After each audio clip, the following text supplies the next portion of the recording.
Olá, eu sou Débora Hereno e a gente está aqui mais uma vez no Conexão Mara para seguir os nossos bate-papos sobre astrologia. E hoje a gente vai falar um pouquinho sobre a Lua no mapa astrológico. Normalmente as pessoas conhecem, até mesmo quem nunca fez mapa, o seu signo solar, porque pela data de nascimento, enfim, é o horóscopo tradicional, é a posição do Sol. Entretanto, qual a importância de a gente conhecer um pouquinho mais sobre a Lua? Nós temos vários outros planetas no nosso mapa e quanto mais a gente conhece, mais a gente conhece sobre a gente. Entretanto, se a gente sabe nosso Sol, Lua e Ascendente, a gente já tem uma boa dose aí de autoconhecimento para a gente poder entender melhor a gente mesmo e também as outras pessoas.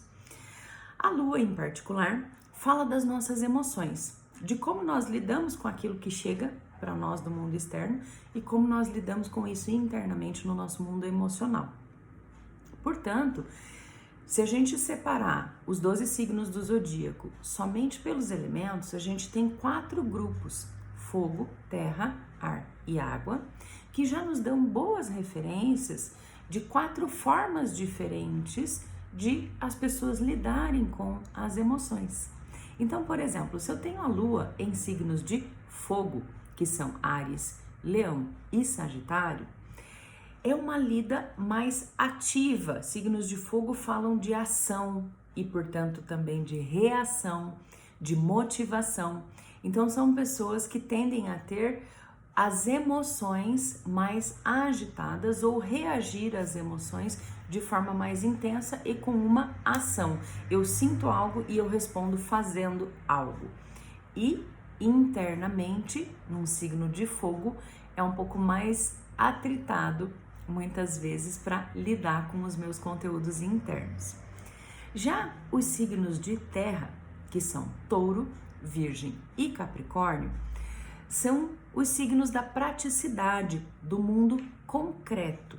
Portanto, são pessoas que lidam de forma prática com as emoções e têm um pouco mais de dificuldade de lidar com aquilo que não é concreto.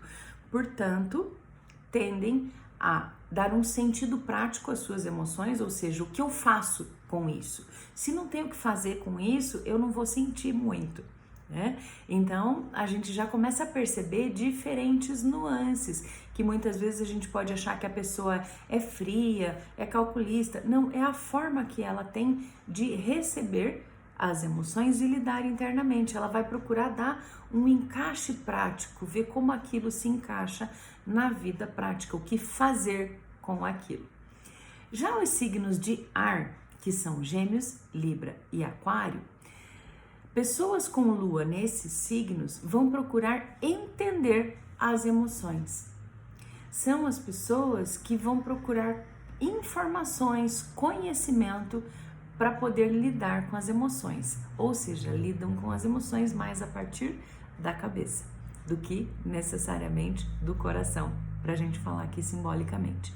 Então, muitas vezes vão ser pessoas que entenderam o que estão sentindo, por que estão sentindo, mas não necessariamente isso quer dizer que isso se integrou internamente. E quais são os signos com as emoções mais emotivas? Os signos de água: Câncer, Escorpião e Peixes. Pessoas com a Lua nesse signo tendem a ser, de fato, mais emocionais ou lidar com as emoções de uma forma mais visceral, mais intensa, porque são os signos que naturalmente já são mais emocionais. E quando eu tenho a Lua, que é o representador das minhas emoções e de como eu lido com elas em signo de água, isso intensifica a característica emocional. Então aqui a gente já vê que tem 4 formas diferentes, pelo menos, de as pessoas lidarem com as suas emoções, lidarem com aquilo que chega do mundo externo e processar isso no seu mundo interno. Isso nos ajuda não só a conhecer um pouquinho mais de nós e não nos cobrarmos de sermos diferentes, porque assim somos, mas também para entendermos melhor as diferenças com outras pessoas. Muitas vezes eu posso ter a Lua em signo de água e ser bastante emotiva e ter um pouco de dificuldade de lidar com alguém que tenha a lua em signo de terra, porque é uma pessoa que lida com as emoções de forma muito prática, quer saber onde as coisas se encaixam e o que fazer com aquilo num sentido prático, né? E quando a gente vai conhecendo um pouquinho mais da gente, também facilita conhecer um pouquinho mais do outro, e é aí que a astrologia nos apoia na nossa vida, na nossa caminhada e na nossa lida cotidiana. Um outro aspecto importante da lua é também a fase que a lua estava quando a gente nasceu. E essa característica, assim como a lua continua tendo suas fases todos os meses, nos traz também a percepção de que a nossa vida acompanha esse movimento cíclico. Que movimento é esse? Lua nova, momento de nascer o novo, momento das novas ideias. Então, se eu nasci com a lua numa posição na fase lua nova, eu venho realmente para fazer o novo. E se a lua está hoje no céu na fase nova, também preste atenção, porque esse é um momento mais propício para que as novas ideias, para que as novas coisas tenham mais força de nascer.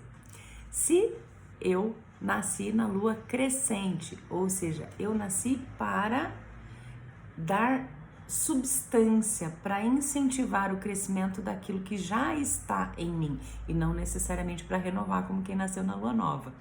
E quando a lua está na fase crescente no nosso dia a dia, aqui no momento presente, também é uma fase mais propícia para a gente alimentar projetos que estão em andamento, sustentar ideias, dar subsídios para que isso possa crescer.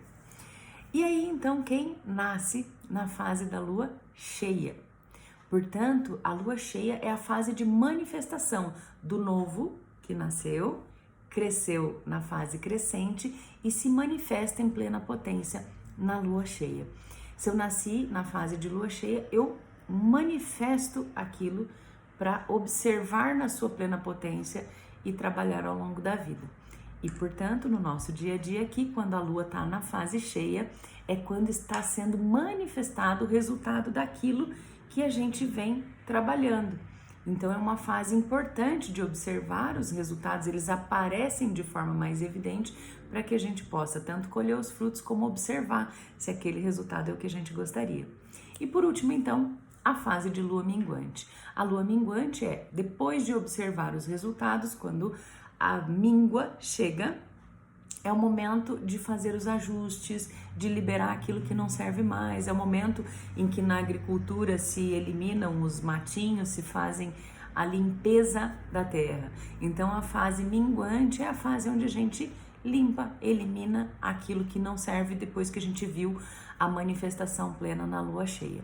E portanto, no nosso dia a dia, quando a lua está na fase minguante, é a fase mais propícia para a gente observar aqueles pontos que a gente precisa ajustar, coisinhas que a gente pode eliminar, que já não servem mais de acordo com os resultados que a gente observou. Portanto, a astrologia, percebam a conexão dela com o nosso dia a dia e como ela pode nos ajudar a viver a nossa vida de forma mais tranquila, com mais informação, mais compassado com as forças, lembrando que para quem não entende muito como isso funciona, é só observar a influência da lua nas marés, né? E dessa mesma forma ela segue influenciando a nossa vida aqui no dia a dia. Se a gente observar as fases, a gente consegue também ajustar os nossos movimentos. E a gente fica por aqui nesse nosso papo e seguimos no nosso próximo vídeo.